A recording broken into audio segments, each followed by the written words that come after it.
بیکار وقت کھونا بہت نہایت برا ہے. بیکار وقت کھونا نہایت برا ہے. آدمی اسے وقت نہیں ہے. حالانکہ اگر یہ دیکھے کہ اپنے وقت ضائع کتنا کرتا ہے, اپنے وقت ضائع کتنا کرتا, وہ وقت بہت ضائع کرنا ہے جس میں نہ دنیا کا فائدہ نہ آخرت کا فائدہ. اور یہ وقت کتنے ہماری زندگی میں بہت ہے. تو تسبیح پڑھنے میں کتنی دیر لگتی ہے, ایک سپارہ پڑھنے میں کتنی دیر لگتی ہے, چند نوافل کا اہتمام پڑھنے میں کچھ بھی دیر نہیں لگتی. اگر اس فارغ وقت کو بھی صحیح استعمال کر لیں ہم, اللہ نے توفیق نصیب فرما دے. بیکار وقت کا کھونا نہایت برا ہے. اگر کچھ بھی کام میں لگنے سے دل بہلتا ہے, اور فرما اگر کچھ بھی کام نہ ہو, انسان گھر کے کام میں لگ جائے, گھر کے کام میں لگنے سے دل بہلتا ہے, عبادت بھی ہے. یہ مجمع میں بیٹھ کر اور راستوں میں بیٹھ کر اور ہوٹلوں میں بیٹھ کر یہ کسی کی حکایت, کسی کی شکایت اور بعد مرتبہ غیبت تک کی نوبت آ جاتی ہے. اس سے اجتناب بہت ضروری ہے. یہ وقت کا ہوا ہے مجمع میں بیٹھ کر, اور جسے کہیں کہ راستوں میں بیٹھ کر, سڑکوں میں بیٹھ کر کسی کی حکایت, کسی کی شکایت اور بعض مرتبہ غیبت تک بھی بات آ جاتی ہے. اس سے اجتناب کی ضرورت.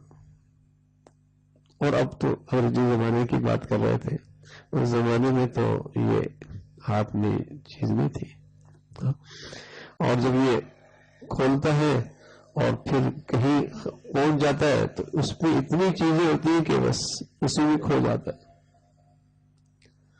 پھر اس کی اتنی ہمت نہیں ہوتی کہ نظریں ہٹا لے اور اس کو وہاں سے ہٹ جائے. ایک مرتبہ جب وہاں پہنچ جاتا ہے پھر اتنی ہمت, اتنی طاقت بھی نہیں ہے نا. ٹھیک ہے, بس اوقات کسی مثبت چیز کے لیے گئے تھے اور وہاں منفی چیزیں اتنی اور پرکشش ہیں, اور دل جیسے کہیں گے دل کو کھینچنے والی ہے کہ آدمی اس میں بس اوقات کئی گھنٹے اس میں لگ جاتے ہیں. اور پھر جو اس کے منفی اثرات دماغ پہ رہتے ہیں کئی دن تک, اس کے اثرات الگ ہیں. اس کے جو منفی اثرات دماغ پہ رہتے ہیں, ہاں, اس کے نتائج الگ ہیں. وقت کا ضیاع اور پھر ان فضولیات کا جو دماغ پہ اثر رہتا ہے وہ بڑا خطرناک, بہت خطرناک. اللہ ہم سب کی حفاظت فرمائے. یہ آلہ موبائل, یہ چیزیں صرف ضرورت کے لیے استعمال کرنی چاہیے. تو گند ہے, گند ہے. اپنے آپ کو بچا لینا, آنکھوں کی حفاظت, دل کی حفاظت, کانوں کی حفاظت, یہ فرض ہے. فرض نفل نہیں ہے کہ ثواب ملے گا, نا, فرض ہے. اور اس چیز میں اچھا یہ ایک ایسی چیز ہے کہ اللہ کا ڈر تو خوش نصیبوں کو نصیب ہوتا ہے, مخلوق کا ڈر تو وہاں ہی نہیں, کوئی دیکھے گا. ورنہ آدمی سڑک پہ جاتا ہے تو دائیں بائیں کا بھی خیال ہوتا ہے اور سامنے سے ریئیکشن کا بھی خطرہ ہوتا ہے.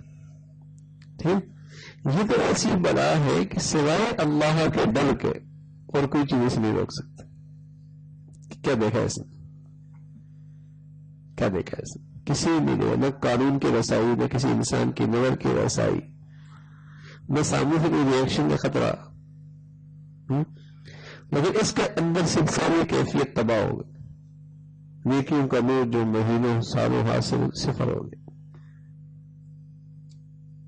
یہ فضولیات, اس کا نام ہے فضولیات.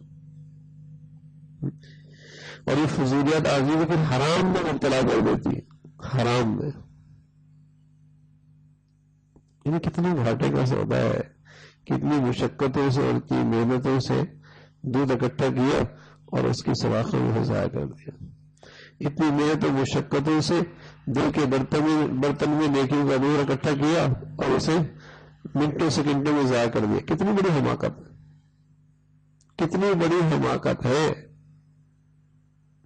اور نتیجہ کیا ہے, اس کا وقت بہت, اس کا وقت بہت ہے. اور فضول کیا مرد کیا عورت, بلکہ اب تو کیا جوان کیا بوڑھیا ہو, بچے ان کی بس وقت ہے. اگر ان چیزوں کو مثبت چیزوں میں استعمال کریں، قرآن کی تلاوت، قرآن کی یاد کرنے، احادیث سے تعلق، دین سیکھنا، مثبت کتابوں کا پڑھنا، اور کچھ نہیں تو گھر پر کام کاج میں لگ جائے. اس کے لیے تو 2 ماسی ہیں، 3 ماسی ہیں، 4 ماسی ہیں. یہ فارغ ہے بیچاری، یہ فارغ ہے.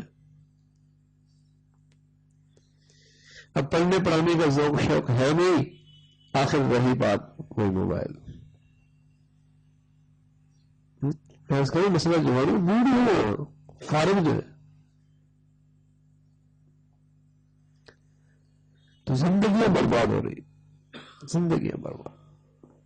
یہ ایسا شیطانی عمل بن چکا ہے اور شیطانی آلہ بن چکا ہے کہ بہت ہی با ہمت با حوصلہ ہو کہ اس کو استعمال بھی کرے اور پھر اس میں محتاط بھی ہو، محتاط بھی اور قابو میں رہے.